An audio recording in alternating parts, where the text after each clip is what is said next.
Y bueno, ya que estoy acá, entonces vamos a seguir con la jornada. Y ahora tenemos a Marcelo Signorini. Marcelo es investigador de CONICET, con sitio de trabajo en INTA Rafaela.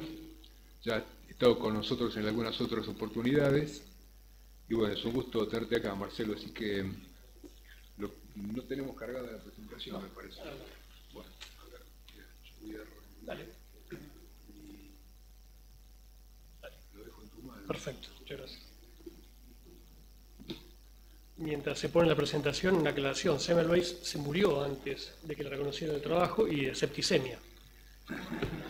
Sí, se murió de septicemia en una equivocación, en una operación, y terminó muriendo de lo mismo que estudió toda su vida. Lo uso mucho como ejemplo en epidemiología, porque es uno de los casos más fantásticos y paradigmáticos del uso de datos existentes para la toma de decisiones.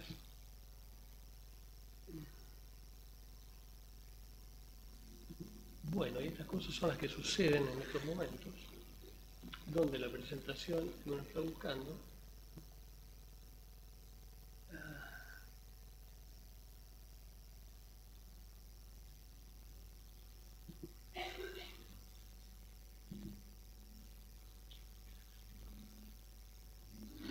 muy bien. Bueno, antes que nada, un agradecimiento a las academias por la invitación. Le pido una disculpa si mi presentación es un poco cadenciosa. Vengo recién llegado, 8 horas de viaje en colectivo semicama, lo cual esto atonta cualquier cerebro, sumado al atontamiento propio, intrínseco, inherente del orador, puede hacer algún tipo de daño a la presentación. Cuando Gerardo me propuso dar esta charla, yo estaba totalmente seguro que iba a ser la persona dentro de los oradores y seguramente dentro de los que escuchan el que menos sabe de resistencia antimicrobiana. Mi área de trabajo es la epidemiología, pero bueno, vamos a ver cómo el análisis de riesgos puede aportar algún tipo de información a la hora de la toma de decisiones. Un dato que me faltaba, y ahora que lo veo al muchacho, una felicitación por la transmisión por YouTube. Ayer lo estuve siguiendo, transmisión excelente. ¿Dónde está? Excelente calidad, prácticamente no hubo cortes. La verdad que para los que vivimos en el interior es una gran herramienta. Bien, yo tuve el honor de haber sido invitado en la reunión pasada de las academias en Montevideo para hablar sobre análisis de riesgo en alimentos. Obviamente que no los voy a aburrir de nuevo con muchos conceptos teóricos de esta herramienta, pero bueno, vamos a hacer algún ida y vuelta para el público se renueva y para refrescar algunos conceptos. Y además, como buen epidemiólogo, que hacemos nuestro trabajo con base en los datos que generan otros, somos una especie de carroñeros de las ciencias, voy a utilizar mucho de los datos que mis oradores antepasados han dado, que han sido realmente exposiciones brillantes. Dentro de la epidemiología, como área disciplinar que se encarga del estudio de las enfermedades a nivel poblacional y trata de entender por qué se producen enfermedades, hay un área que es la epidemiología analítica, que le mete mucho número al asunto, y por eso hay muy pocos epidemiólogos veterinarios. Los veterinarios le rehuimos a la probabilidad, a las matemáticas, a la estadística. Y si le damos una versión 2.0 a la epidemiología analítica, surge el análisis de riesgos, que básicamente no es otra cosa que aportar información científica para que pueda ser utilizada posteriormente para la toma de decisiones. Sigue un concepto muy simple del gráfico de las 3 pelotas. Hay alguien que evalúa el riesgo, que mide la probabilidad de ocurrencia de un determinado evento y trata de identificar la fuente y las razones por las cuales ocurre ese evento. Luego hay alguien que toma esa información y la traduce en actividades de gestión. Ayer estuvo el doctor Federico Luna, ¿sí?, de SENASA. Vamos a referirnos a esta interacción que tiene que haber entre quien toma la decisión, la acción que es SENASA, y los que podemos llegar a aportar información científica para que esa decisión genere el mejor impacto a nivel de lo que queremos obtener. Bueno, la relevancia del problema ya lo han discutido mucho los oradores pasados. Jorge recién ha hecho una muy buena exposición. partiendo desde lo más grande a lo más particular. Pero bueno, evidentemente el problema de la emergencia de resistencia antimicrobiana es algo que se viene tratando desde hace más de 50 años y se discute o se debate sobre cuál es la relevancia o la importancia de los alimentos en esta transmisión. Hace unos años atrás los veterinarios éramos los principales responsables de la resistencia antimicrobiana a nivel humano. Los médicos humanos prácticamente nos aborrecían por semejante hecho. Ahora, hay una generalizada tendencia y aceptación de que requerimos de evaluaciones de riesgos para poder tomar algún tipo de decisiones en este tipo de situaciones muy complejas.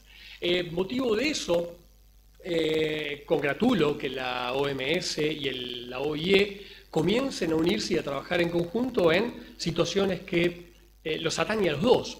El concepto de una salud, reitero, felicito que estén trabajando en eso, pero los que trabajamos en salud pública lo venimos acuñando yo hace 20 años que trabajo en salud pública y ya era viejo ese concepto.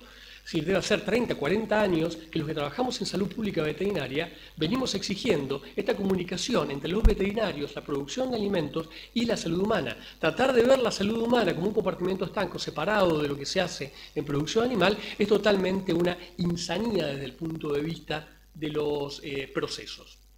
Ahora, ¿qué es lo que se ha hecho en materia de evaluación de riesgos? Bueno, partamos de que la evaluación de riesgos no es pasión de multitudes, no es que abundan las evaluaciones de riesgos, pero es un hecho relativamente nuevo, 30, 40 años que comienza, 30 años en realidad, que comienza a hacerse evaluaciones de manera más sistemáticas.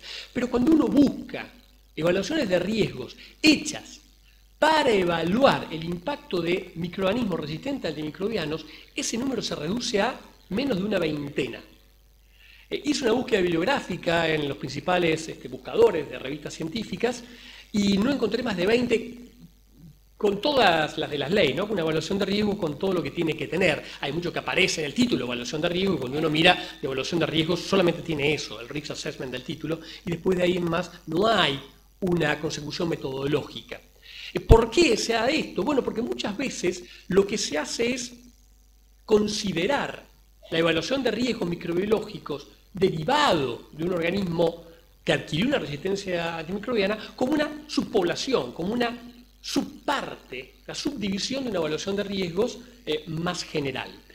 Pero además, porque tratar de ver o analizar todas las posibles rutas por las cuales un microorganismo puede adquirir resistencia y transmitirse y difundirse a lo largo de una cadena agroalimentaria, agrega un grado de complejidad adicional a una herramienta que de por sí es compleja. Jorge recién mostró un cuadro donde veía todas las interrelaciones. Ahora vamos a agregar otro que es un poquitito peor. Y cada una de esas interacciones debe generar un modelo matemático que lo refleje, que lo capture. Eso es muy complejo de lograr y posiblemente una de las razones por las cuales no hay abundante cantidad de evaluaciones de riesgos.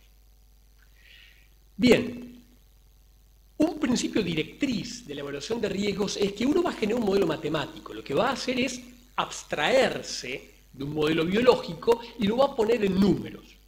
Obviamente va a generar una especie de Frankenstein. Pero ese Frankenstein hay que darle de comer. Y no se le da electricidad, se le da datos, información. Es decir, que el Frankenstein va a ser mejor o peor en función de la información que yo le estoy dando. Dicho de otra manera, si yo no tengo suficiente información en cantidad y calidad para hacer una evaluación de riesgos, es muy probable que el resultado que me dé tenga unas incertidumbres tan grandes que haga inválido el propio modelo en sí. Para los que no están familiarizados con la estrategia de evaluación de riesgos, que es lo que nosotros hacemos, la gestión la hace SENASA, consta de 4 fases, 4 etapas que vamos a ir describiendo una por una, haciendo este nexo con la resistencia antimicrobiana. Primero identificamos el peligro, luego evaluamos la relación dosis-respuesta, evaluamos la exposición y por último caracterizamos el peligro.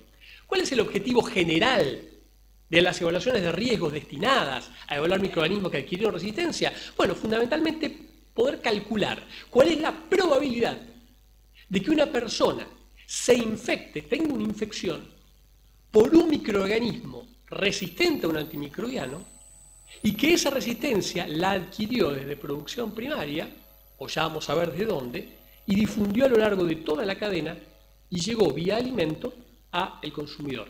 En este caso alimento porque es lo que uno más trabaja, pero puede ser por cualquiera de las otras vías. Incluso ya el doctor Gutkin dijo algo que me parece fantástico. En su histriónica presentación habló de que es imposible pensar en tratar el tema de resistencia antimicrobiana sin considerar la calidad del agua. Sería imposible. Bien, vamos a empezar a trabajar con la evaluación de riesgos. Identificación de peligro. ¿Qué quiero hacer yo acá? Bueno, identificar si realmente existe un peligro y qué evidencias tengo de que eso existe. ¿Y qué tipo de microorganismo? Bueno, puede ser microorganismos que por sí hayan adquirido resistencia antimicrobiana debido a una presión de selección o que hayan adquirido a través de transmisión horizontal esa capacidad por esta comunicación en esta especie de zoológico bacteriano que ya Jorge nos explicó hace un ratito. Ahora, las evaluaciones de riesgo se hacen peligro específica, matriz alimentaria específica.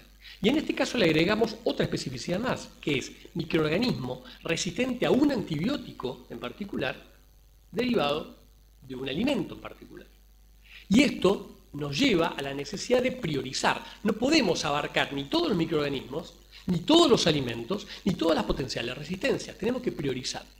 Tanto es así que la OMS ya ha priorizado cuáles serían los microorganismos que se deberían, valga la redundancia, priorizar para la selección o el desarrollo de nuevos antimicrobianos. Y aquí encontramos algunos microorganismos transmitidos por alimentos, Campylobacter, por ejemplo, ¿sí? Salmonella, dentro de los de prioridad elevada. Ya hay una priorización. Campylobacter, acuérdense, es el microorganismo zoonótico transmitido por alimentos más importante a nivel mundial.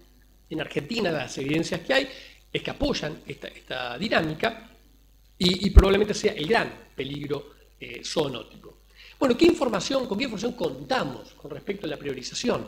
Ayer el doctor Gutkin hablaba del modelo danés, Jorge también lo repitió hoy. Este es un trabajo basado en una filosofía de análisis de riesgos, donde lo que trata de hacer es dimensionar cuáles serían los peligros más importantes y en qué matriz alimentaria en cuanto al riesgo de transmisión de microorganismos resistentes. Lo que hacen es, en función de la cantidad de antimicrobianos que se venden en el país, a dónde se lo venden, en qué explotación, y haciendo un pase de magia estadístico, pueden determinar cuál es la combinación antibiótico, matriz alimentaria más relevante. Este cuadro de esta tabla está sacada de Holanda. Es un artículo que compara los dos sistemas, el holandés y el dinamarqués. Yo puse el holandés porque era mucho más divertido que el danés. El danés está lleno de ceros y es complicado encontrar una asociación, ¿sí? En cambio, en el holandés uno puede ver algo, no digo que lo que puede pasar en nuestros países, porque seguramente la cosa sería bastante diferente en el caso que pudiéramos establecer un sistema de trazabilidad, pero podemos ver que, bueno, evidentemente los pollos se llevan una buena carga de contaminación. Los cerdos, posiblemente el más importante de todo, en cuanto a utilización de antimicrobianos y la cantidad del volumen de producción de esos animales. Esto es perfectamente utilizable. Ahora, en Argentina ya el doctor Federico Luna ayer dijo que, bueno, que tener este sistema en nuestros países es sumamente complicado, casi imposible, creo que fueron las palabras textuales, y lo cual entiendo que es complicado acriollar un sistema de trazabilidad de semejante profundidad, pero es una información extremadamente valiosa que algún día deberíamos tener, o al menos debemos tender a tenerlo. Si no lo tenemos, lo que tenemos que utilizar es información existente. Una de las cosas que hacemos nosotros a nivel de epidemiología es trabajar con lo que se llama metaanálisis. Si no tengo suficiente cantidad de información a nivel nacional, entonces lo que hago es ver todo lo que hay en el mundo y resumo toda la información que existe y la trato de compilar y sacar algún tipo de información. Este trabajo que les presento acá, por ejemplo, es un metaanálisis que hicimos sobre 180 y monedas de artículos, donde analizó el patrón y la proporción de microorganismos Campylobacter que eran resistentes a los antimicrobianos. Eran más de 50.000 aislamientos a partir de cristianos, animales destinados al consumo humano y alimentos. Entonces, ¿qué podemos observar? Solamente 3 antibióticos les presento: ciprofloxacina, eritromicina y tetraciclina, porque son los antibióticos de primera y segunda elección en tratamiento de campylobacteriosis humana. Y lo que podemos ver es cuál ha sido la evolución temporal de esa resistencia a nivel mundial. Entonces, claramente se puede observar que hay un incremento muy visible y ostensible. Fíjese, ciprofloxacina en la última década prácticamente ha duplicado la proporción de microorganismos resistentes de lo que había a principios de siglo. Un patrón muy similar se observa para tetraciclina. ¿Sí? Teníamos aquí prevalencias que andaban en el 60% en la actualidad, en el último quinquenio, y a principio de siglo no llegaban al 30% de prevalencia. Eso evidencia un poco el desarrollo y la peligrosidad de lo que estamos hablando. Eritromicina, esa curva, esa recta ascendente es un poquitito menos marcada. No quiero meterme en terreno del doctor Lupkin, que lo habló maravillosamente bien y es palabra autorizada, pero bueno, tiene un mecanismo de resistencia un poco más complicadito que lo que tiene ciprofloxacina, y por eso es una de las razones por las cuales se prevé que hay menor velocidad en la adquisición de resistencia.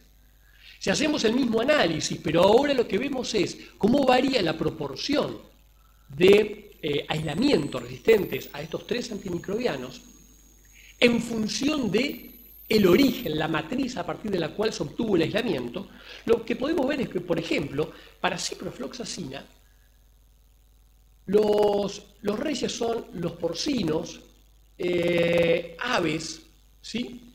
Pero los humanos se encuentran como en el medio del zoológico. No llegan a ser las explotaciones intensivas, pero tampoco son las explotaciones extensivas. Está ahí, en el medio, está realmente circulando. Con eritromicina, los grandes reyes de vuelta vuelven a ser los pollos y los cerdos, y los humanos se encuentran aquí junto con el resto de las explotaciones fundamentalmente de tipo extensiva, ovinos, porcinos. Y aquí hay un dato interesante que lo nombró Jorge hoy y lo remarcaron el día de ayer, el tema de peces y productos del mar. Este dato yo lo tomé cuando escribí el artículo de manera con pinzas, porque había pocos artículos, pocos aislamientos. Entonces uno tiene que tomar estos datos con cierto cuidado.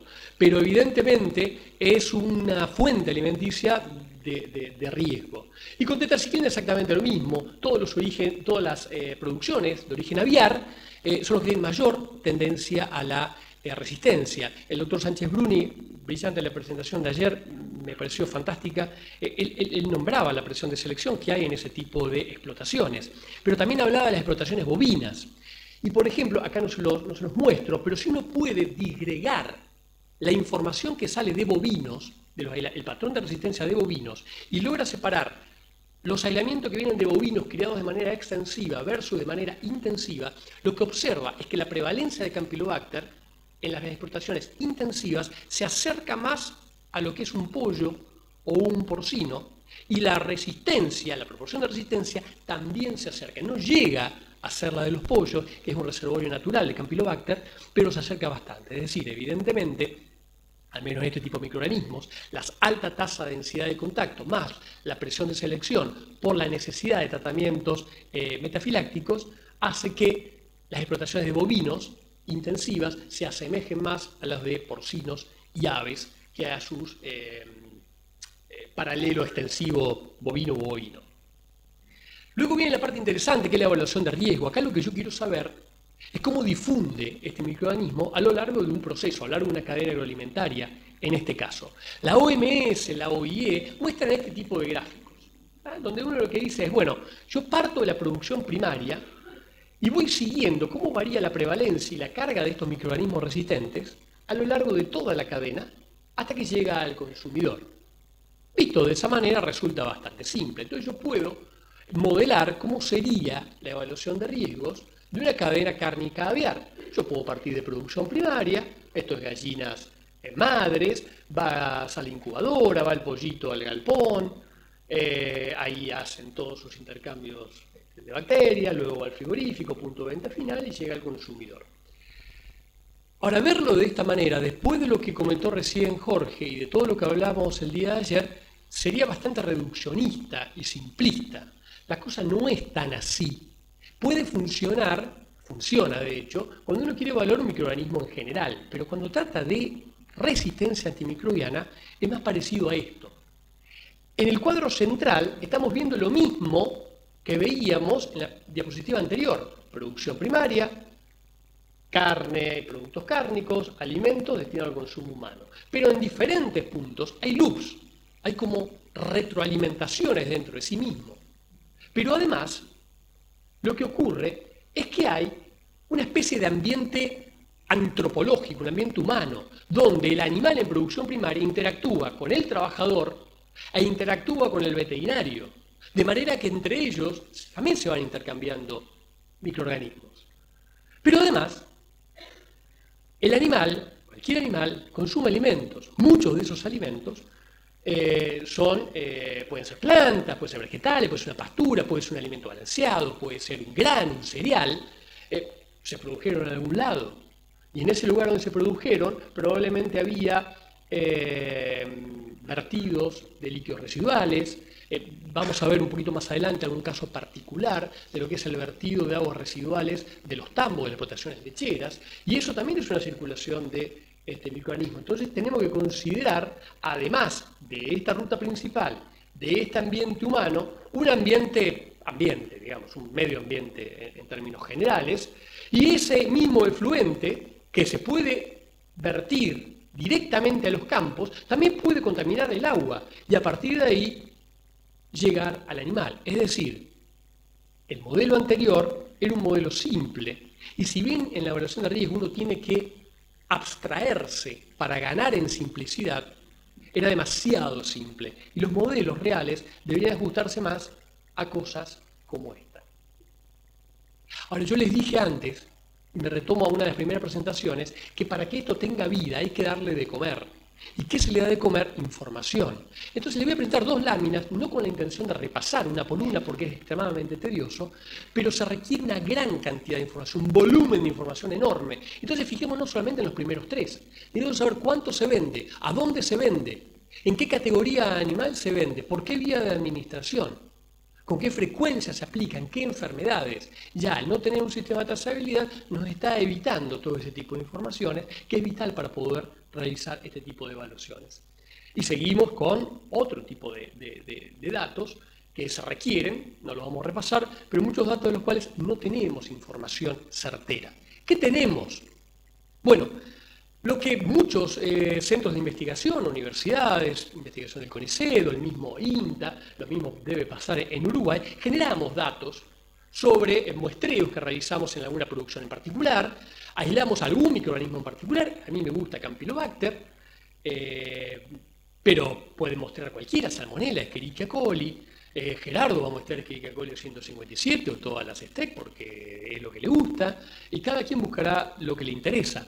Y podemos obtener datos de proporción de estos aislamientos en una cadena. Fíjense que tenemos las gallinas madre, acá tenemos los pollitos en galpones, acá tenemos las carcasas en frigorífico, y las carcasas listas para el punto de venta. Puedo ver el perfil de resistencia antimicrobiana e identificar que, bueno, al menos para los tres antimicrobianos de primera y segunda elección, 9 de cada 10 cepas o aislamientos de Campylobacter son resistentes a ciprofloxacina, 7 de cada 10 son resistentes a tetraciclina, y con la eritromicina anda en 1/3 aproximadamente la resistencia. Este tipo de información sí existe, y además, bueno, podemos generar otro tipo de información sobre multiresistencias, viendo la combinación o los patrones de combinación de resistencia a los distintos antimicrobianos.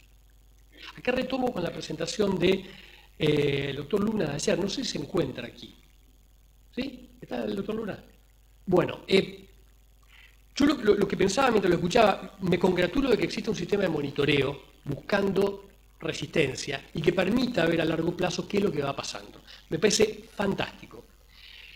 Y también lo escuchaba decir, bueno, el problema es que la presión de muestreo que tenemos hoy es baja y estamos muy lejos de la presión de muestreo que exige la OIE. Pero además hay algunos microorganismos que no podemos cultivar porque no tenemos capacidad de laboratorio, fundamentalmente nombró Campi. Es decir, nos está faltando el principal agente zoonótico transmitido por alimentos, sí. Sí.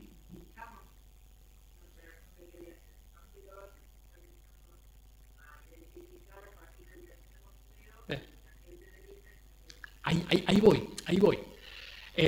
Campylobacter es complicadito, lo cultivo y es complicadito. Ahora, tampoco se necesita un laboratorio de bioseguridad a nivel 3. Lo único que se necesita es una jarra y dos tubos, un tubo de nitrógeno, un tubo de hidrógeno, y se hace una mezcla de microbiobiosis. Punto. Y el resto es entrenamiento. Lo que digo es, no se podrá, para ampliar la presión de muestreo y la federalización de los muestreos, que SENASA descanse en el sector de ciencia y tecnología para encargarse de esa tarea de muestrear, procesar, analizar y enviar los resultados. Porque probablemente es lo que gane. Él nombraba como ejemplo, bueno, hay granjas en Tierra del Fuego, no puedo muestrearlas, pero seguramente hay alguien en Tierra del Fuego, algún instituto que puede mostrarlo. Y si no está en Tierra del Fuego, estará en Río Gallego, que está bastante más cerca que en Buenos Aires. Es decir, descansar en las capacidades que hoy existen. De hecho, para hacer Campylobacter van a INTA. Seguramente INTA va al cárcel con la gente de, bueno, Alejandra Belicia, que trabaja mucho en eso. INTA Castelar también. Es decir, descansar en el sistema de ciencia y tecnología, que tiene arraigo territorial, que tiene capacidades ya instaladas, y no duplicamos esfuerzos. De hecho, esto no es que se me ocurra a mí por una mente brillante, esto es lo que hace la UDA. El sistema de monitoreo de resistencia antimicrobiana de la USDA, el muestreo, no lo hace la USDA. La USDA lo que dice es cuándo hay que muestrear, dónde hay que muestrear, qué hay que evaluar y contra qué antimicrobiano testearlo. Pero el que hace todo el trabajo son las universidades. Entonces, por ahí podríamos mejorar con el mismo recurso económico, porque todo el sistema científico-tecnológico, 90 y pico% es estatal. Entonces el Estado le da lo mismo de la plata a SENASA que dárselo a una universidad. Podríamos utilizar esos recursos económicos, edilicios y de capacidades para poder tener un sistema mucho más robusto y mucho más federalizado. Idea, no es que sin posesión ni mucho menos. Luego llegamos a la parte donde tenemos que evaluar cuál es la probabilidad de que una persona se infecte en función de la cantidad de microorganismos que consume, se llama relación dosis-respuesta. ¿Qué pasa con la relación dosis-respuesta? La adquisición de genes de resistencia antimicrobiana no parece estar relacionada, no modificaría la patogenicidad y virulencia del agente. Es decir, no lo hace más malo, no lo hace más virulento al agente. Entonces, la respuesta que uno está midiendo es otra, no mide la probabilidad de infección, sino lo que mide es la probabilidad de que una persona se infecte, pongamos con Campylobacter, que tenga un gen de resistencia para un determinado antimicrobiano, que producto de la clínica se le dé ese antibiótico, no responda, y los efectos adversos son mayor duración de la enfermedad, mayor gravedad de la enfermedad, o lo que nombraba la doctora Corso ayer, que al quedarnos sin alternativas antimicrobianas, tenemos que recurrir a otros antimicrobianos que son, desde el punto de vista toxicológico, más perjudiciales para el humano afectado. Esas son las variables de respuesta que se miden en este caso. Finalmente lo que hacemos es llegar al punto final, que es la caracterización del riesgo, que lo que hace es ligar las dos etapas anteriores. Por un lado, cuál es la probabilidad de que el organismo tome contacto con un humano, y por otro lado, cuál es la probabilidad de, habiendo tomado contacto, de que tenga la enfermedad, de que se le dé el antibiótico, que no responda y todo lo que vimos recién. Vamos a ver algunos ejemplos que existen en la bibliografía. Hay 3 grandes grupos de evaluaciones de riesgos realizadas en antimicrobianos. Como le dije, no son muchos, pero como para ver por dónde va cada uno de ellos y qué es lo que miran. Hay una serie de trabajos basadas en el análisis de riesgos que lo que hace es, por ejemplo, en este caso, evaluar cómo al variar la proporción de aislamientos resistentes a un antimicrobiano, a su vez correlacionado con el tiempo que pasó desde su autorización en medicina veterinaria hasta este momento, y cuál sería la proporción de casos de campylobacteriosis que requieren tratamiento. Por ejemplo, hay 950 casos, esto es en Estados Unidos, que requieren un tratamiento adicional. Campylobacter normalmente se resuelve, se autolimita, pero en algunos casos requieren algún tratamiento. Bueno, ellos estiman que hay 950 casos que requieren este tratamiento adicional, y lo que estiman es qué proporción de estos 950 van a ser debidos a bacterias que adquirieron resistencia, y cómo esa proporción se va incrementando a medida que la proporción de resistencia va incrementándose. Este tipo de modelos tienen una finalidad más bien de tipo pedagógica que de aportar información para la solución del problema. Lo que me está diciendo es, me mide el tamaño del problema, pero no me dice hacia dónde tengo que actuar. Sirve muy bien para medir el impacto de una acción.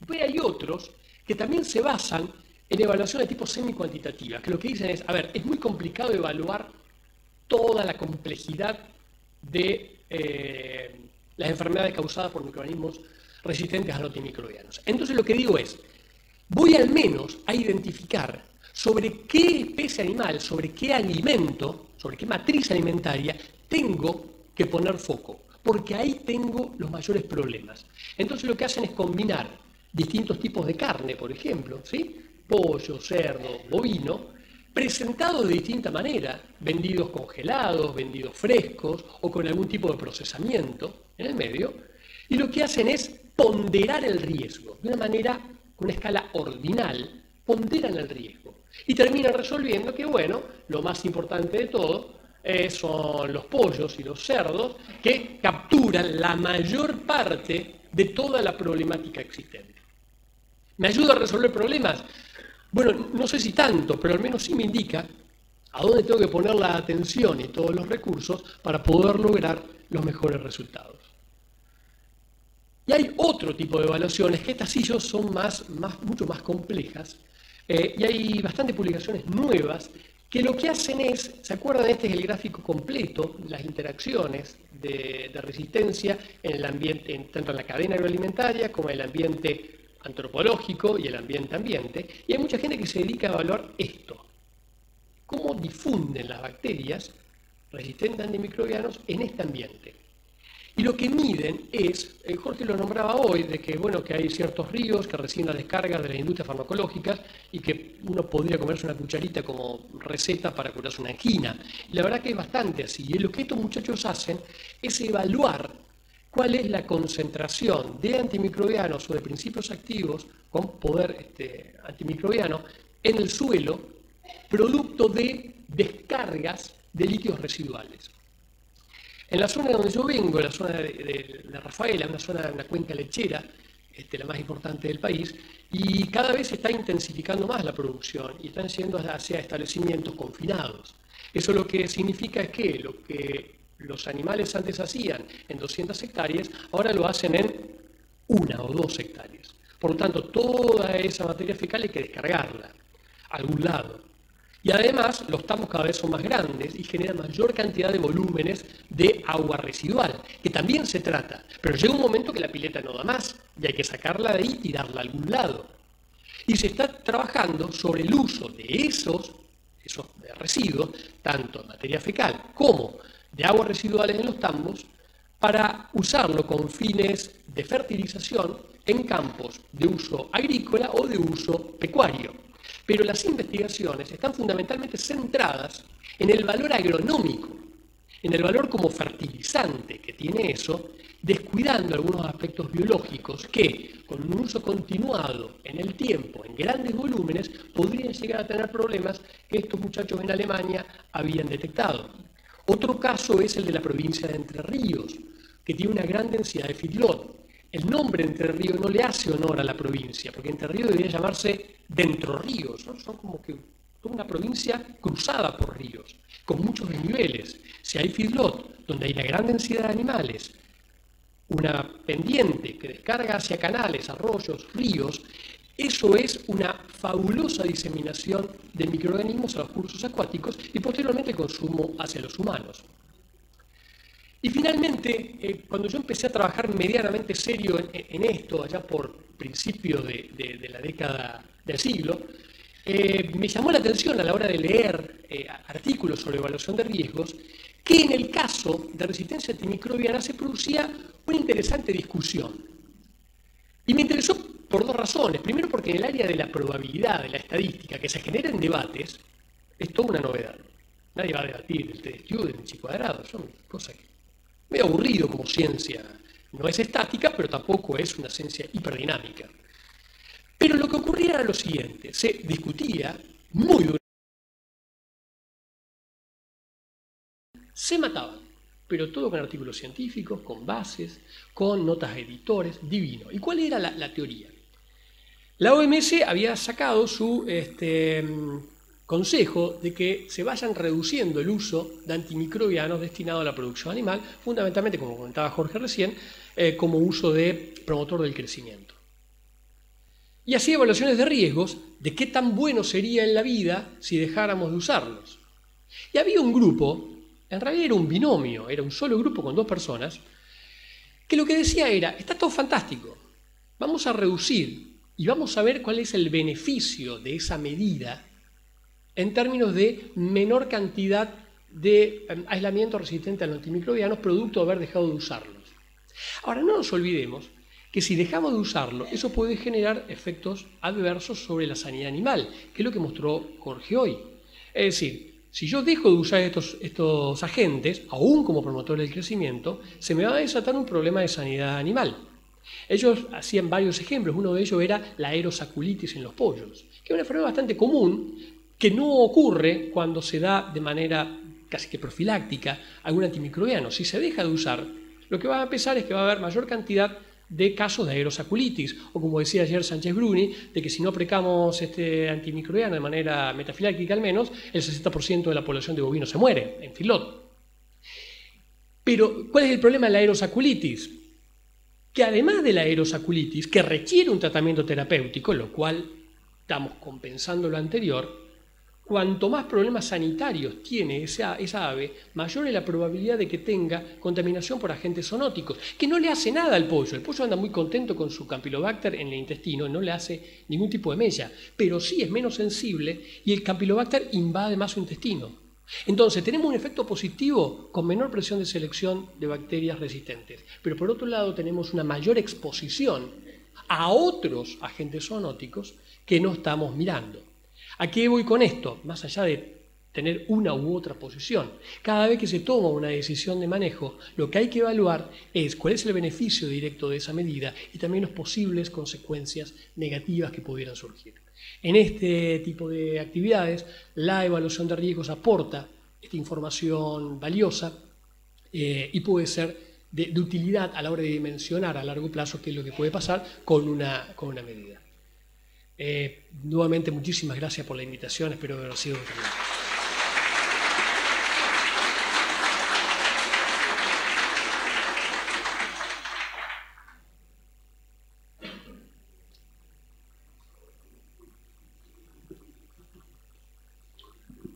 Bueno, preguntas para Signorini.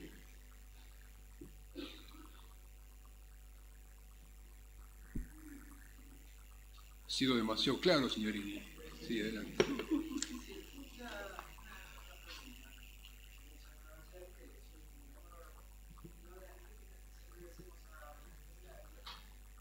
No aceptamos críticas. No. Somos muy abiertos. Otra pregunta.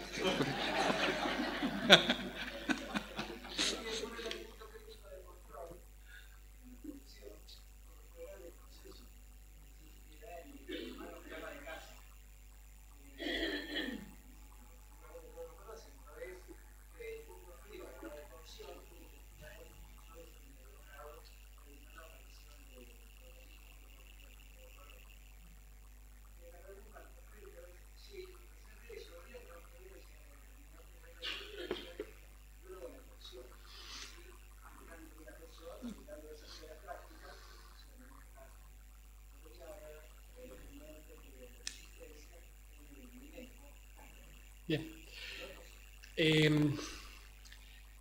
Dentro de las bases y las reglas de un buen uso, una buena elaboración de alimentos del hogar, una es la cocción, sin lugar a dudas. Pero pues hay otras que son tanto más importantes. Luego podríamos ponerlo en el mismo nivel. No, es que justamente está el problema. Por ejemplo, si uno hace una evaluación de riesgos de Campylobacter por consumo de pollo, probablemente que lo que le dé es que no hay riesgo, porque la contaminación está en la superficie. En la superficie la cocción llega prácticamente a elimina todo por el tiempo y temperatura de exposición. ¿Cuál es el problema? La contaminación cruzada. El punto más importante, el vehículo de transmisión de Campi y de muchos otros microorganismos son las ensaladas o las propias manos del operario, a través de no lavarse correctamente, usar la misma tabla, procesar alimentos crudos antes de alimentos que van a ser consumidos sin ningún tipo de cocción. Eso es tanto o más importante como la cocción, y si me apura lo pondría por arriba, porque no hay, como todo buen punto crítico, lo que uno dice es, bueno, el punto crítico es un punto donde si yo aplico una acción acá, no voy a tener por delante de eso ninguna otra medida para reducir el riesgo. Con las ensaladas directamente no hay nada, ni en la elaboración. Entonces es un consumo directo, totalmente directo. Para mí es mucho más importante eso. No estoy diciendo que consuman carne cruda, por favor, se los pido, pero desde el punto de vista de la vía directa, el mal uso de las tablas, la mala higiene de las manos y la mala secuencia de elaboración de alimentos es fundamental. Muy bueno.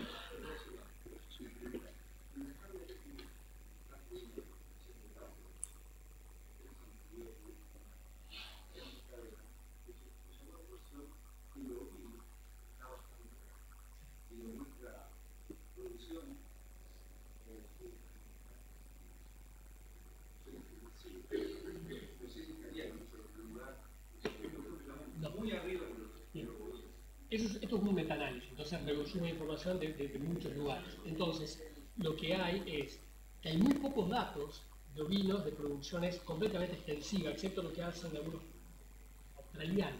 Pero hay mucho, por ejemplo, de ovinos, no tanto de producción de carne, sino de producción de leche.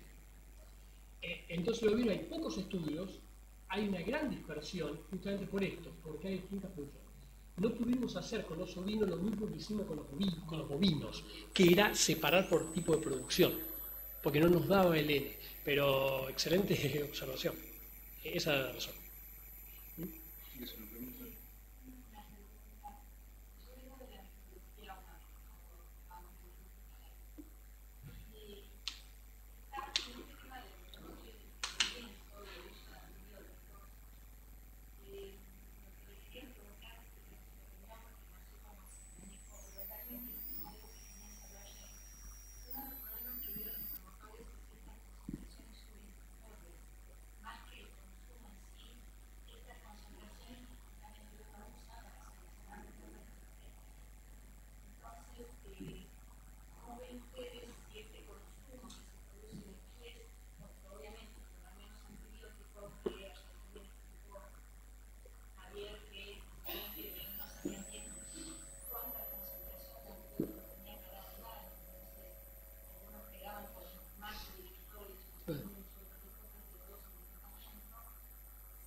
Yo no te lo puedo responder, Jorge seguramente sí, pero sumo una pregunta a la tuya. Mira que me cae la duda, es la prohibición de los ionóforos. No encuentro mucho la lógica. Sí. Allá Carlito Francia tiene algún comentario para hacer seguramente. Ah, bueno, repito, perdón. Claro. No lo critico, simplemente no logro encontrar. Ah, exacto. Por ahí anda Gabriel y están Adriana también, que los tengo atrás de la pared, me parece que estaban por ahí. Y a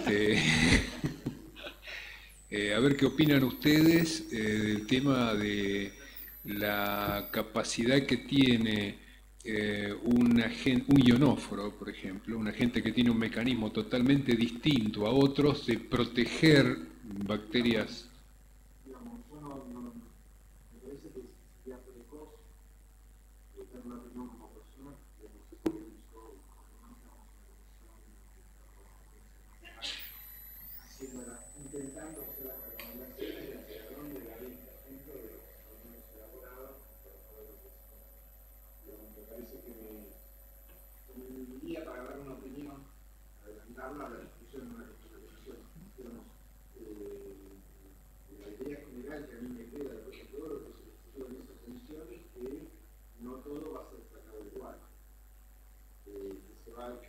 hablando caso por caso, que creo que por la primera vez lo analiza de tiempo, pero me parece que es noticia en unos meses va a haber algo escrito, organismo oficial, con una recomendación de hacia dónde tiene que ir, con presencia y con la participación de los cámaras de productores, de acuerdo o no de acuerdo. A veces no se pone de acuerdo y alguien tiene que decir. Me parece que Está bien, sí, sí, claro. sepa que esta discusión no, me parece que va a haber algo, nosotros estaremos de acuerdo, no estaremos de acuerdo, intentaremos que cambie o no intentaremos que cambie. Porque es así como se hacen las cosas. Sí, sí. Hay una decisión, hay que cambiar la decisión, no hacer buscar. Sí, sí, coincidimos con eso. Yo lo que buscaba, y que te decía ayer, Carlos, Carlito justo ayer hizo una pregunta similar, es que yo le buscaba fundamento a la decisión precaucional de la Unión Europea. Esa no es mi opinión. Mi opinión es que son cosas distintas y que los mecanismos son distintos, ¿no es cierto? Ahora, yo ayer cuando le buscaba la vuelta, parecía, bueno, ¿por qué? Bien, me parece que por esto. Respecto de tu pregunta de los planes terapéuticos, evidentemente, Sergio ayer mostró en animales individuales, tenés concentraciones, hay prioridades para el consumo, hay diferencias importantes, pero son de 100.000 animales, ¿quién me asegura que no tomaron muestra de 100.000 animales para hacer ese trabajo? Alguien corrió los pollos y agarró determinados pollos, hizo un muestreo y midió concentraciones de antimicrobianos. Ya ahí hay un factor de selección, que hubo aves que se dejaron agarrar y otras que no. Es apasionante el tema de la terapia en aves, porque yo tengo muchos gráficos donde, claro, qué ventaja tiene dar por vía oral en aves, en el agua de bebida. Lo interesante es que el ave toma agua todo el tiempo, camina un poco y toma agua, come y toma agua, da una vuelta y toma agua, está todo el tiempo tomando agua. Entonces, esas curvas que vimos ayer son curvas plasmáticas. Las curvas plasmáticas obviamente tienen una cierta variación, pero dentro de un rango. Pero las curvas tisulares casi copian una terapia endovenosa de terapia intensiva. Ustedes miden en pulmón, por ejemplo, y la curva es casi similar a la que se obtendría haciendo una infusión endovenosa. ¿Por qué? Porque el animal continuamente toma agua y se está medicando. A algunos le baja un poquito, le sube un poquito en plasma, pero en tejidos eso se equilibra y ya está muy amortiguado. Así que la terapia oral está bien estudiada. Bueno, no voy a seguir, no tengo algún ejemplo más para dar, pero bueno, estamos mal con el tiempo, ¿no? ¿Hay alguna otra pregunta que quieran hacer? Si no, hacemos un break muy corto, tomamos un café y largamos con la mesa redonda.